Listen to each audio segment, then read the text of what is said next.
Et bien le bonjour les amis. Eh ben nous voici en Corrèze, à Naves exactement, au site de Tintignac. Tintignac. Les grands amateurs de Gaulois voient très bien de quoi je veux parler. On va faire le tour ensemble. Nous avons la chance d'être au musée et très bien accompagnés. Je vous présente ça dans quelques instants. A tout de suite. Voilà les amis, regardez. Vous avez un des plus beaux et le seul carnix au monde reconstitué. Vous en avez jusqu'à sa truffe de sanglier. Regardez ça, c'est impressionnant. Regardez ça. Vous pouvez en voir les détails. N'hésitez pas à mettre sur pause pendant la vidéo et zoomer. Vous avez une énorme qualité. Alors évidemment, tout est sous verre et sous température pour pouvoir garder évidemment ces magnifiques vestiges. C'est impressionnant.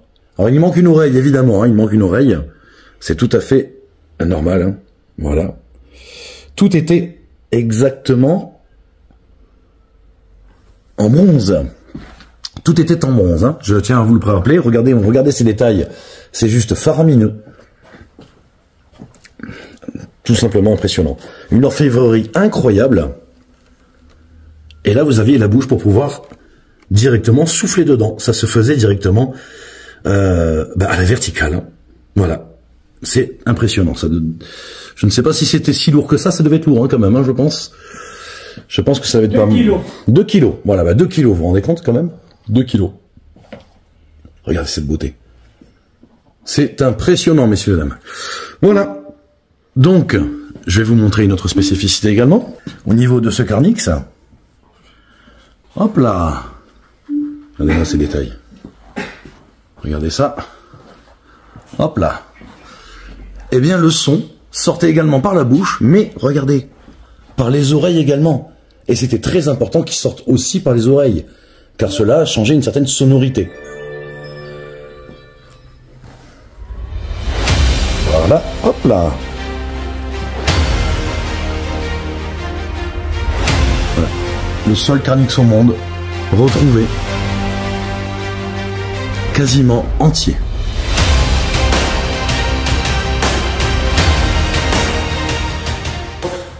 Oui. On a pu observer.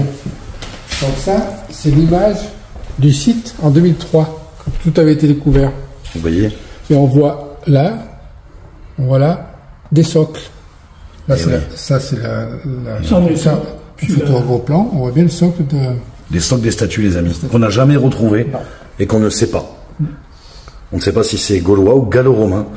C'est gallo-romain, ça. C'est gallo-romain. Gallo-romain, c'est pas gallo-romain.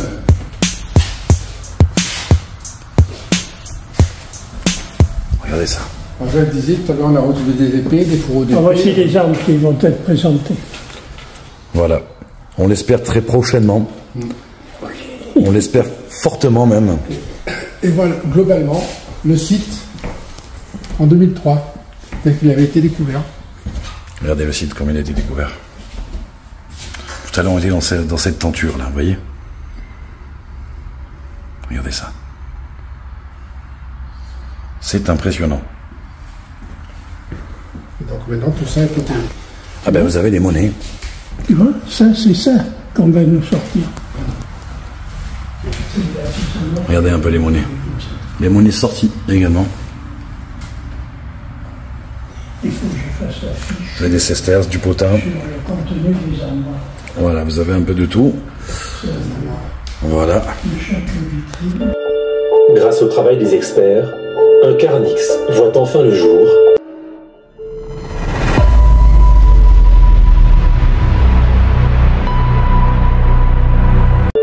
Rigoureusement identique à l'original. Écoutez ça les amis.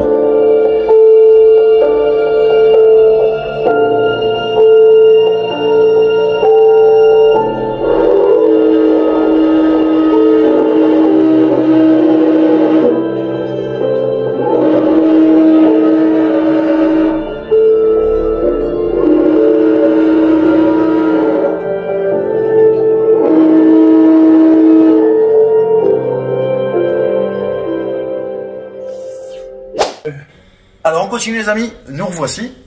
Et là nous avons encore un morceau de carnix retrouvé toujours dans cette fameuse fosse d'1 mètre sur 1 mètre.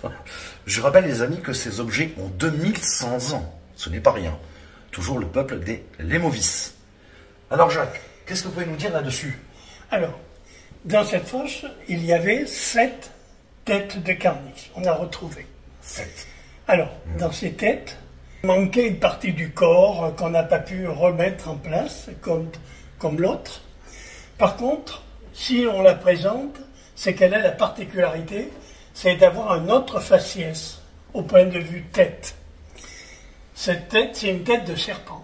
Là, c'est un serpent, ce n'est plus une tête de sanglier, les amis. Ce qui prouve qu'à l'époque, il y avait sûrement beaucoup de bestioles de ce genre-là.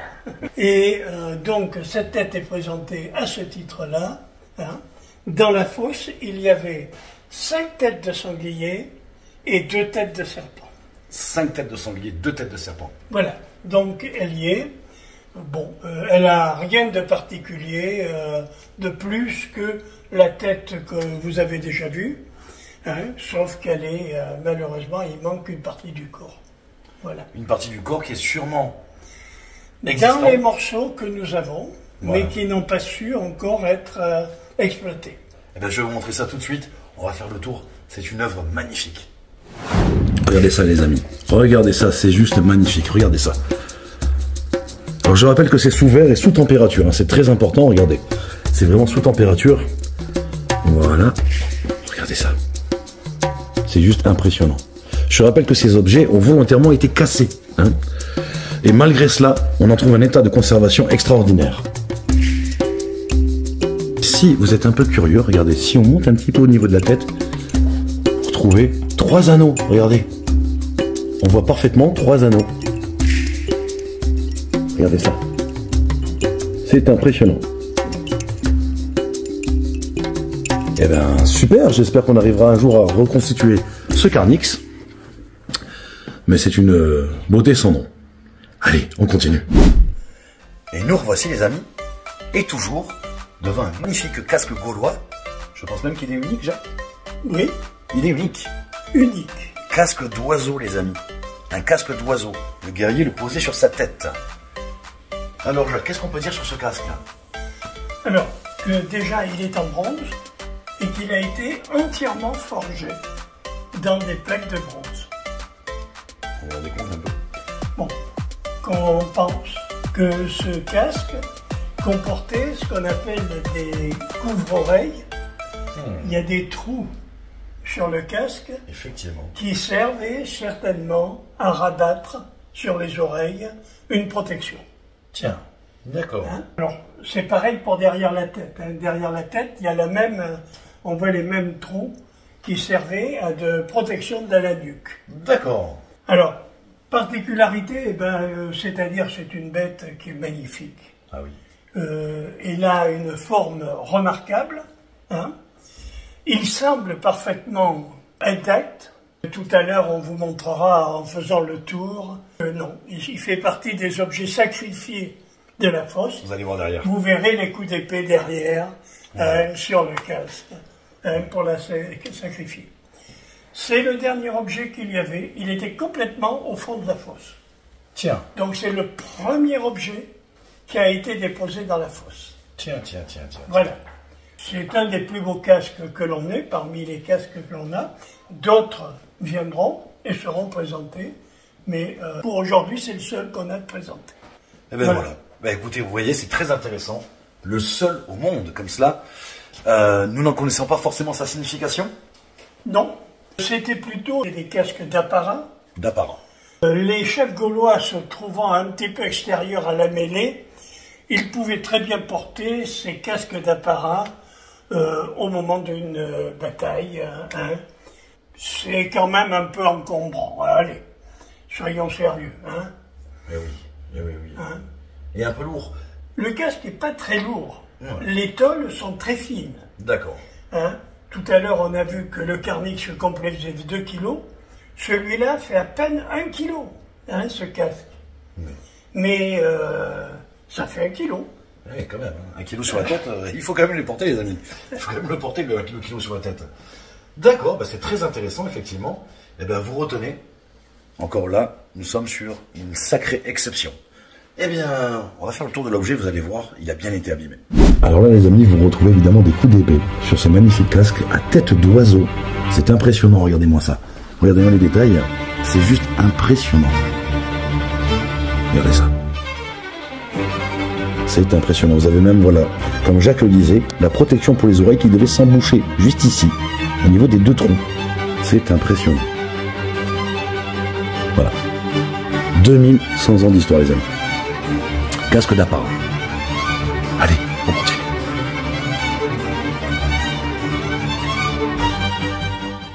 Alors Jacques, tout d'abord, merci beaucoup pour m'avoir reçu dans ce bref délai. Avec plaisir. C'est vraiment très gentil à vous. Qu'est-ce qu'on découvre derrière vous aujourd'hui? Alors, des objets qui ont été trouvés dans une fosse culturelle gauloise en 2004.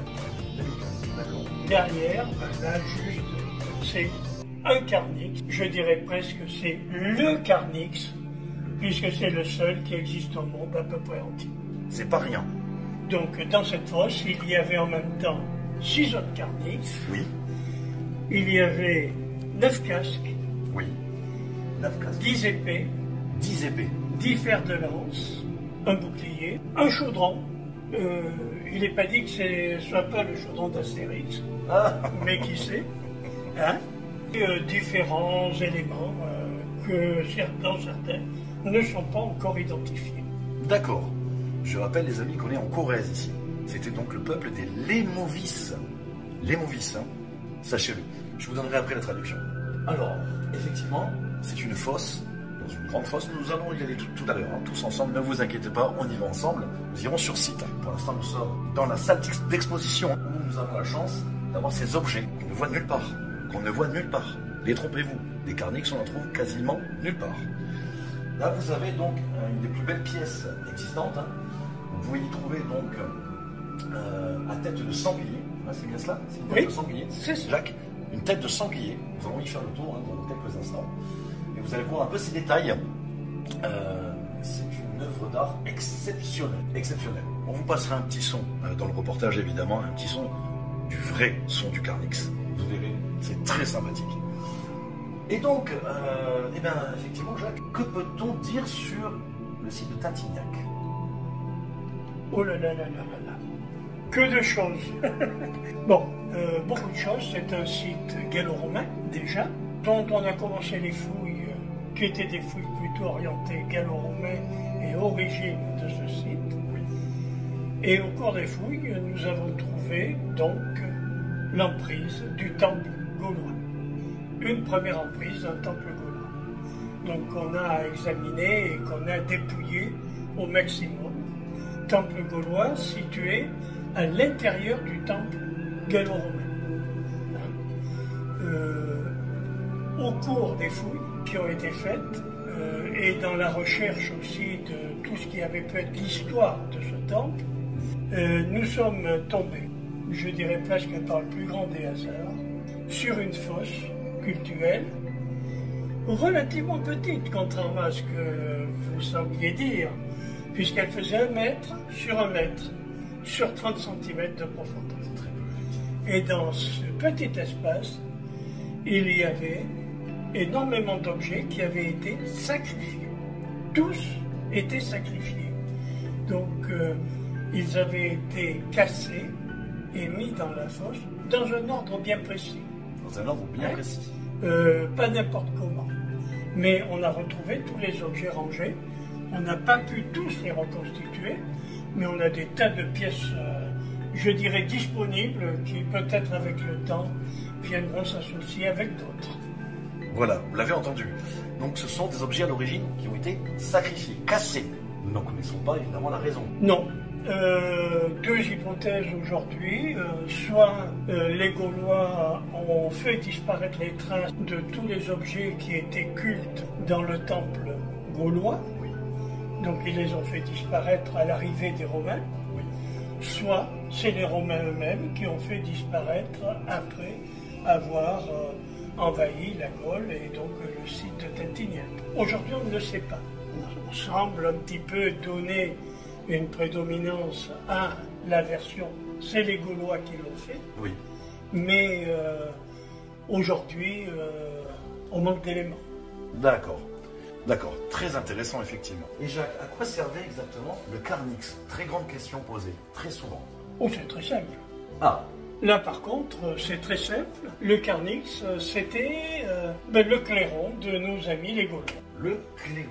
C'est-à-dire, c'était l'instrument de musique qui servait, entre guillemets, à faire peut-être un peu de musique par moment, mais il servait surtout à donner des ordres aux personnes qui étaient devant. D'accord. Alors, c'est comme dans toute cérémonie militaire, l'instrument de musique a deux versions. La version, je dirais, cérémonie où on fait de la musique pour le plaisir des personnes, et puis parallèlement, combat, et donc c'est des ordres qui sont donnés aux soldats d'avancer, de reculer, d'aller sur le côté, de s'arrêter.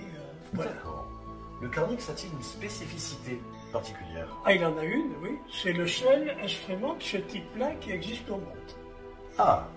Il existe beaucoup d'instruments je dirais, militaires, hein, qui étaient pour donner les ordres sur les fronts, mais aucun n'avait cette tête-là.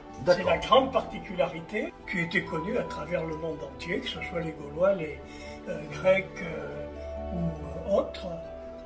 C'était la particularité. On savait que c'était les Gaulois. Voilà, automatiquement, carnix est égal Gaulois. Voilà. Alors, oui, une particularité, et j'y tiens, qui est importante. Dans l'image qu'il y avait d'un carnix, c'était on en joue debout et l'embout est recourbé. Or, quand on a pu mettre et remonter un carnix complet, on s'aperçoit que l'embout n'était pas remonté et que par conséquent, pour que ça fonctionne, eh bien, il ne restait plus qu'à tordre le cou, comme on dit. Voilà, voilà, vous avez tout entendu. On tendait déjà le cou, déjà à l'époque. Tout à fait, tout à fait. Alors effectivement, c'est une sonorité très très grave, d'origine, hein. Les amis, très très grave.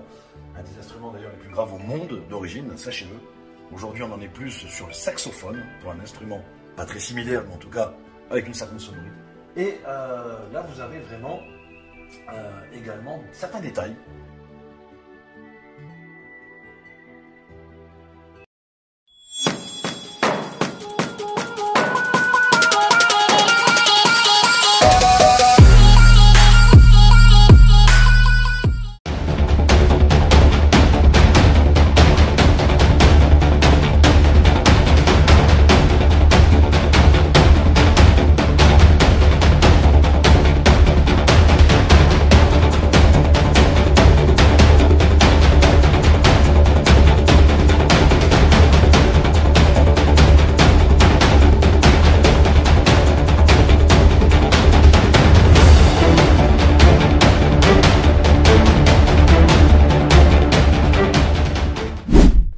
Et nous revoici les amis avec Jean Bernard, conseiller municipal, délégué au patrimoine et à la culture également. Je te remercie d'ailleurs Jean Bernard pour toute cette aide et de m'avoir ouvert cette salle d'exposition privée. C'est juste incroyable et on les remercie tous hein, parce que c'est génial ce qu'ils font pour nous. Je rappelle que j'étais pas seul. Effectivement, avec Jean-Jacques. Jacques, on est pour quelque chose également. Allez, alors qu'est-ce que nous avons derrière? Pièce unique également. Pièce unique. C'est la dernière pièce qui a été reconstituée. On l'appelle le petit cheval à l'heure actuelle, sachant qu'on ne sait pas quel ordre de le donner, mais ça correspond bien à ce qu'il est. Le laboratoire qui a œuvré sur les différents objets a mis quelques temps à reconstituer le puzzle. Il y avait une trentaine de tôles disséminées. Petit à petit, ils ont réussi à reconstituer le petit cheval. Ils ne savent pas plus que les archéologues aujourd'hui, les archéologues, nous dire quelle était la signification de ce petit cheval. Dans un premier temps, on a été imaginé que ça pouvait être une enseigne. On en est revenu parce que c'était trop fragile pour être effectivement utilisé comme enseigne. On pense aujourd'hui que c'est plutôt, ainsi que dit, une statue de culte. Alors, le cheval est un animal qui se retrouve beaucoup dans la vie des Gaulois, pas seulement des Gaulois d'ailleurs. Le cheval, il accueille le nouveau-né, et le cheval, c'est lui aussi qui amène le défunt vers l'au-delà. Ah, d'accord. En imagerie gauloise, on en retrouve beaucoup, ainsi que beaucoup sur les pièces aussi. C'est très fin. Alors c'est très fin, on le voit, tu le vois peut-être comme moi, Oui. chaque plaque a sa propre pince pour être tenue. C'est très fin et quand tous ces objets vont faire l'objet d'un travail de mise à jour, de reconstitution un petit peu. Dans quelques semaines, ils vont repartir sur Toulouse, Oui. là où ils avaient été rénovés. Et il n'y a que ce laboratoire de Toulouse qui est à même évidemment de faire ce travail d'orfèvre. Impressionnant. Nous allons faire le tour, hein. Avec les amis, évidemment, nous allons faire le tour du cheval. Est-ce que vous avez d'autres choses à rajouter? Non, il se suffit à lui-même, je dirais. Ah oui, ah oui. Il est assez remarquable. Donc, je disais, c'est le dernier qui a été présenté. Il a été présenté lors d'une exposition à Saran, fin 2019, si je me rappelle bien. Et on l'a tous découvert en même temps parce qu'il n'y avait que le laboratoire vétérinaire Viva de Toulouse qui avait eu la primeur de le voir reconstitué. Vous nous ferez grâce effectivement des quelques espaces vides qui sont là, mais sur toutes les plaques. Et en plus, vous voyez, il y a d'autres plaques qui ont voulu se faire la malle. Mais dans quelques semaines, même celles-ci vont être remises à leur place. Alors vous avez la chance de le voir avant d'être complètement reconstitué, les amis. C'est énorme, hein, c'est énorme. Je rappelle aussi que si vous venez donc ici sur place, nous l'espérons, d'ici quelques temps, le musée sera agrandi avec de nouvelles pièces. Si vous passez dans la Corrèze. C'est notre objectif, effectivement. Tout à fait. Et si vous passez dans la Corrèze, vous arrêtez. Vous arrêtez, hein. Ça vaut vraiment le coup, je vous l'assure. Alors ne nous en venez pas parce que, comme je te disais, dans quelques semaines, les objets vont être remis en caisse pour suivre un traitement. Mais après, ils vont revenir. Ils seront un petit peu déplacés puisque la salle d'exposition va doubler de surface avec d'autres objets qui seront exposés. Mais ceux-là, ils resteront quand même toujours. Ils auront toujours la primeur de l'exposition. Ce sont des pièces uniques, vous le verrez nulle part ailleurs. D'ailleurs, des pièces jalousées dans le monde entier, il me semble. Ils sont beaucoup réclamés, mais non, ils ne bougeront pas. Vous avez entendu, ils ne bougeront pas d'ici. L'exposition sera ici. Alors, ils ont bougé, puis c'est la première exposition qui a été faite. La première grande exposition, c'était à la Villette. Il y avait d'exposer le grand carnix, le casque, et je pense que le casque, voilà, tête de serpent. Et il y avait aussi le casque à anneaux. Casque à anneaux. Je ne sais pas si tu as eu l'occasion d'en faire une photo. Ça tout à fait. Aussi, ils vont le voir tout à l'heure. 3 anneaux. Et bon, après, bien sûr, la Corrèze a eu ses temps d'exposition. Le musée de Saran, bien normal. Mais aujourd'hui, les seuls lieux d'exposition, ce ne sera que la maison du patrimoine à Naves. Alors, vous y arrêtez, les amis. Je compte sur vous. C'est vraiment géant. Sorti en famille, hein, ou passionné. Allez, venez. On vous attend nombreux chez les Lémovis. À très vite. Entre-temps, on fait le tour. Sachant que le site de Tintignac, lui, sera ouvert, puisqu'on va aller sans doute, j'espère, sur le site de Tintignac, où ont été découverts ces objets, oui, sera ouvert lui, en été, puisque nous avons des conventions avec 2 associations qui permettent la visite. Voilà. Eh bien, merci beaucoup. C'est très gentil. On fait le tour du cheval, et ensuite on se retrouvera sur site. À tout de suite. Au trot ou... Regardez ça. C'est extraordinaire. Il est grand. C'est un beau cheval. Regardez ça. C'est impressionnant. Il n'a pas fini d'être reconstitué. Hein. Il n'a pas fini. Sachez que tous ces vestiges sont vraiment uniques en France que vous trouvez. Même dans le monde. Ça n'a jamais été trouvé. Regardez ça. Toujours évidemment cassé. Il y a 2100 ans. Nous ne savons pas pourquoi. C'est impressionnant. C'est en fine plaque. Vraiment en fine plaque. C'est très très fin. C'est vraiment un travail d'orfèvrerie extraordinaire. Voilà, voilà. Allez les amis, maintenant on va se retrouver sur site. Je compte sur vous. Et on continue tout ça. A tout de suite. Et voici le lieu de fouille.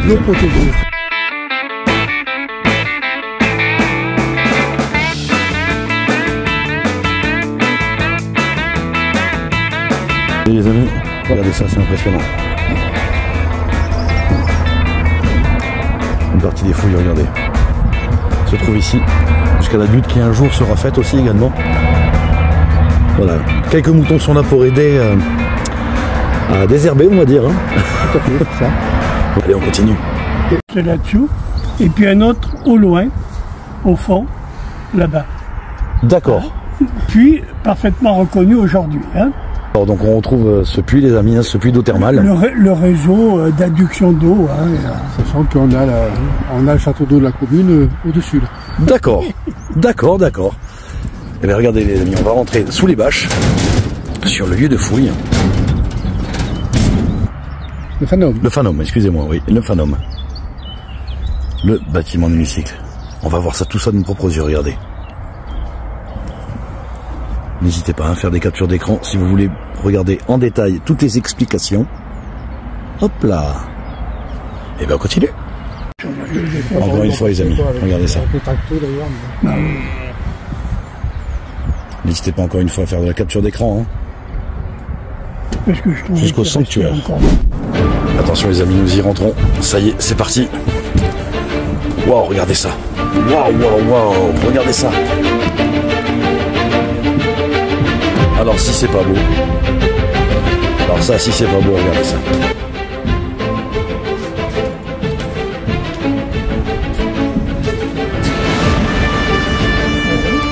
Et ou à l'intérieur ou à l'extérieur, ils jetaient des pièces. Et ces pièces, bien, les archéologues se sont fait un plaisir de creuser. Eh oui, évidemment. Parce qu'un archéologue, sitôt qu'il voyait un peu de ciment de rabouté, c'est que quelqu'un avait fait quelque chose. Et oui. Il avait fait quoi dessous? Et oui, ben c'est ça. Et oui, effectivement. Vous voyez les amis, ce sont des fosses à offrandes, ce que vous voyez là. Voilà. Et vous avez les mêmes derrière. Hein. Des fosses à offrandes où ils ont trouvé beaucoup de pièces. Sachant que la complexité du site, et une visite ici pour des personnes qui ne sont pas guidées, c'est qu'il y a eu plusieurs générations de ces lacs. Tout à fait. Vous en avez une première que vous voyez là, avec notre deuxième là-bas devant. Oui. Qui ont été écrasés. D'accord. Et on en a construit d'autres derrière, qui restent aujourd'hui un peu plus, hein, que vous avez, mais qui, disons, chevauchent l'autre partie, quoi. D'accord. On devine l'emplacement des précédentes, voilà. Avec les murs en chaud. Vous voyez les murs en chaud là, juste voilà. Là. Il y avait un mur en chaud qu'on retrouve sur le devant, qui est magnifique. C'est impressionnant. Ah, vous voyez pas ça tous les jours, hein. C'est impressionnant. Dis donc. Dis donc, dis donc. Et alors, c'est en creusant dans ces fosses, à la recherche du veau d'or. Le veau d'or, le fameux. Qu'ils ont trouvé cette tête gauloise qu'on va mettre dans le musée. Prochainement. Hein, prochainement, parce que c'est un Gaulois et donc par conséquent, il a priorité. Vive la France, vive la Gaule les amis. Temple gallo-romain, sachant qu'en dessous du temple gallo-romain, on y voit une partie là, on y trouve le temple d'origine gaulois. Ouais. Et ça, ce n'est pas rien. Et ça, ce n'est pas rien. De voir tout ça d'origine. On voit pas ça partout. Regardez ça. Alors, quelle divinité priaient les Gaulois ici? Est-ce qu'on en a des traces, Jacques? Aucune idée. Aucune idée. Voilà, on ne le sait pas. Ne chassons pas plus pour les Gaulois que pour les Romains. Quelles étaient les statues qu'il pouvait y avoir dans les cella? Dans les scellés, tout à fait. Oui. On n'en sait rien. On ne sait pas. On n'a rien retrouvé. Et donc, on ne sait pas. Peut-être Jules César dans une, mais c'est une hypothèse qui est faite par les archéologues, mais une hypothèse comme beaucoup d'autres. Et rien n'était un point plus qu'un autre. Tout à fait, tout à fait. Donc on ne peut pas, hein, certaines personnes vont me poser la question, on ne peut pas savoir quelle divinité gauloise ou gallo-romaine pouvait être priée ici. Nous ne le savons pas. Dans le site, il y a beaucoup de plots qui sont des plots sur lesquels étaient disposées des statues. Il y en a à plusieurs endroits. On n'a aucune statue de retrouvée. Aucune. Malheureusement, aucune n'a été retrouvée. Hein. C'est un mystère. C'est un réel mystère. Après, je pense que le site est encore fouillé aujourd'hui, hein. Effectivement. Il faut dire qu'avec le temps... Pour l'instant, non. La direction des affaires culturelles aimerait bien relancer des fouilles. Tout à fait. Après, qui va diriger ça tous les fouilles Est-ce que ce sera la mairie? Est-ce que ce sera une association? Parce que il faut solliciter la direction des affaires culturelles pour qu'elle, effectivement, dise OK, on finance. Tout à fait, évidemment, c'est un certain prix. Et le financement ne sera pas direct sur le fouilleur, c'est le demandeur, c'est d'ailleurs l'association qui demandera les fouilles, qui recevra la subvention pour payer.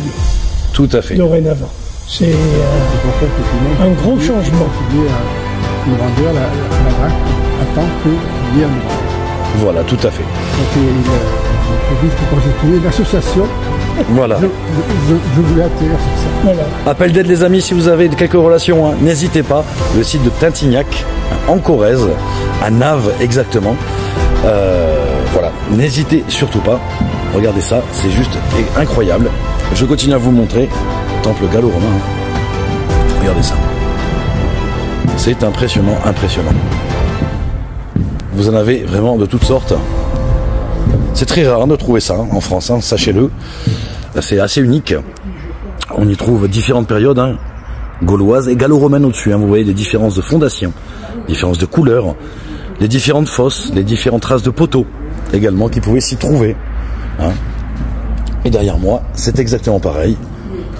Voilà, donc le site n'est pas fini, hein, sachez qu'il n'est pas fini d'être fouillé, dans la mesure où un manque de financement existant ne permet pas de pouvoir continuer pour le moment. Voilà, pas mal. D'autres choses sont à voir dans l'avenir sur ce site, ce n'est que le début.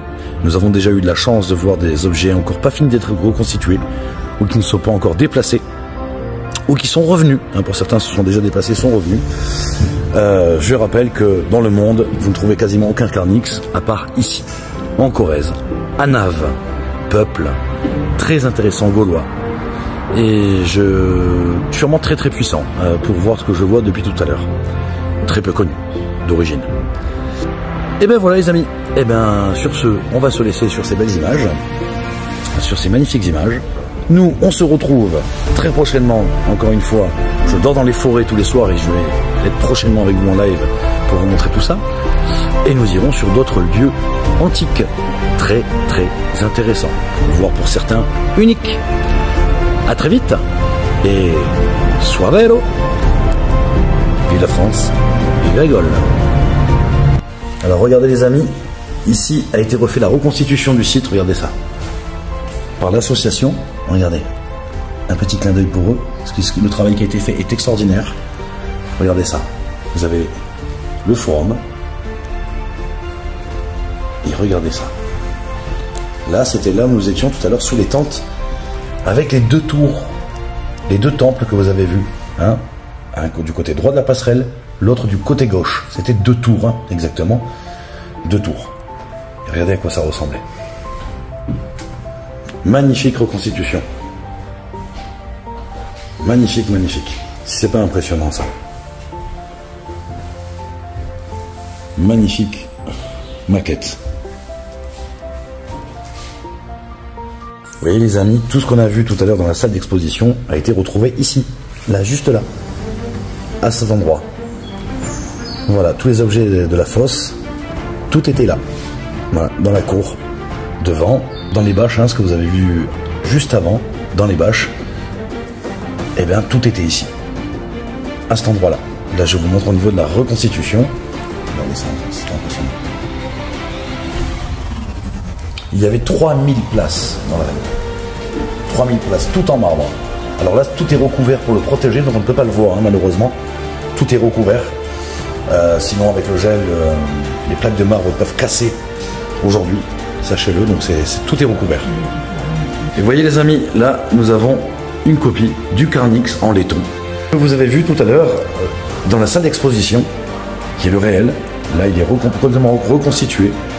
Vous voyez, vous avez le son qui sort des deux oreilles à l'origine. Il est très très bien reconstitué. Hein. Voilà, hop là. Il est magnifique. Et là, vous allez retrouver également le fameux casque oiseau. Et on l'a vu tout à l'heure, il a été abîmé évidemment jusqu'au détail, hein, à coups d'épée. Tout ça, ce sont des copies, évidemment. Très très bien refaites d'ailleurs, magnifiquement refaites. Voilà. C'est juste magnifique. C'est magnifique de voir ça. On en a jusqu'au moindre détail. C'est impressionnant. Voilà, regardez une partie de ce qui a été retrouvé, les amis. Voilà, on peut en retrouver tout à l'heure ce qu'on a vu dans le musée, au moment de l'extraction des objets. Voilà. Voilà. Vous en voyez une partie là. On retrouve le casque à oiseau. Ça, c'est le fameux casque à anneau que vous allez bientôt revoir dans l'exposition. Si vous avez la chance de repasser par là dans l'avenir, n'hésitez surtout pas en tout cas. C'est extraordinaire. Ces objets sont uniques au monde, les amis, uniques. Et voilà les amis, eh bien on se quitte sur le site de Tintignac et on se retrouve très prochainement dans un autre lieu. A bientôt et merci beaucoup.